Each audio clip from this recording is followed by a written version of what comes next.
উন্নতি হয় নাই কিনা বদলাম নাই করুন, কিন্তু আমরা বদলাই নাই।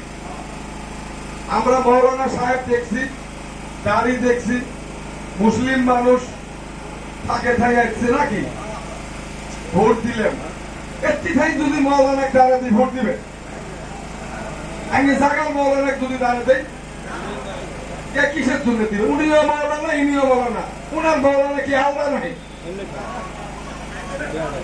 আরে পানি পড়ে যদি রাতের মধ্যে ছাওয়া কান্দে, মসজিদের মৌলানা কাহিনী আসি আমরা ফুক্তি যদি ছাওয়ার কান্না বন্ধ করে পাই, ওই ভোরের বেলা ফিরোই মৌলানা কামালে বিরাট কারণটা তো বুঝি বাড়ির মধ্যে যদি মিলাদ করে নেই, আমার যদি জাগার মৌলানা একটি মিলাদ করার লাগে, আমার ভোরের বেলা বিদেশি মৌলানা ভোট দিন কেন ভাই? হ্যাঁ, তারপরে দেখেন আবার আরেকজন আসছে কি রকিবুল হোসেন সাহেব। কেন ভাই ওনার বাড়ি করে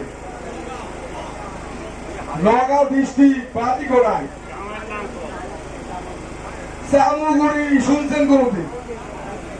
আমার বাপ দাদা শুনে নাই, আমি যাইও নাই। আপনারা বুঝে গেছিলেন নাই, নাইলে ফিরে রকিবুল হোসেন সাহেব পরে ভোট যাবেন এসে, ওরা ওর বাড়ি চিনি নে, ওনার জায়গার নাম দেয় নাই, 14 গোষ্ঠী যায় নাই, ওনার ফিরে ভোট দিবে সাথী আমরা কিছু মানুষ মাইন্ড ধৌরির মানুষ দেও, গোয়ালপাড়ার মানুষ দেও, কিন্তু মাইনকেশ্বরের মানুষ এটা এরা ভোট দেওয়া চলে না। চামুগুড়ির মানুষের চলে কি করে? এই রকিবুল হোসেন সাহেবের কোন এরা দিন, উনি যে 3 বার ক্যাবিনেট মন্ত্রী আছেন, সরকার কংগ্রেস হয় না নয়, 3 বার ক্যাবিনেট মন্ত্রী আছে, কয়বার আসছিলেন সমর্থিত ভাই? আসছিল কোনদিন? বেড়া বেড়াও আসেনি। আরো আমাকে ধুবড়ি ডিস্ট্রিক্টের ইনচার্জ আছে। আমি বিশেষ করে আমাদের মা বোনকে কোন এই রকিবুল হোসেন সাহেব যখন ক্যাবিনেট মন্ত্রী আছেন, আমাদের মেঘালয়ের মধ্যে যখন আমাদের ভাইয়েরা কাম কাজে যাওয়া হয় দূরের থেকে হয়, মেঘালয় যাই না আমরা, আগে ভাই আমাকে আসামের মানুষ, মাইনকেশ্বরের মানুষ বেশি ভাগ মেঘালয় কাজ করে গেছিলাম কেন হয়। কিন্তু ওই সময় এরকম দিন গেছে যে কোন মায়ের কুল নামের খালি হবায় যে সন্ধ্যে একবার মনে করেন তো, যদি মেঘালয় গেছে মায়ের চিনতে ধরছে যে আজকে বেড়াটা ঘুরে বাড়ি ঘুরবো না, নাই কুল খালি হব না, খবর বুঝি এরকম চিনতে গেছে। কিন্তু রকিবুল হোসেন সাহেব ইনচার্জ মন্ত্রী থাকা সত্ত্বেও একদিন মানকেশ্বর সমষ্টির পাড়া দেয় নাই।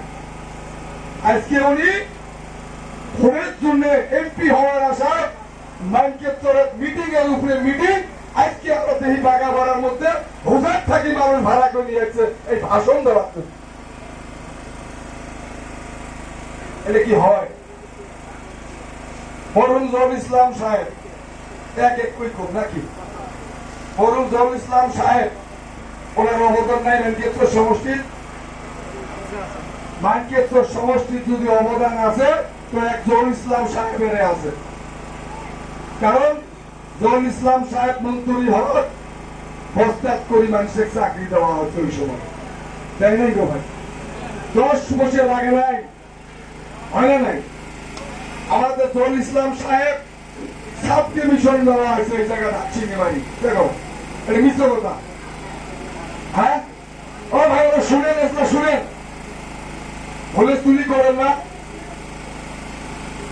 সাব ডিভিশন দেওয়ার জন্য আজকে আমরা কিন্তু ডিস্ট্রিক্ট পাচ্ছি, এটা কি মিশ্র কথা?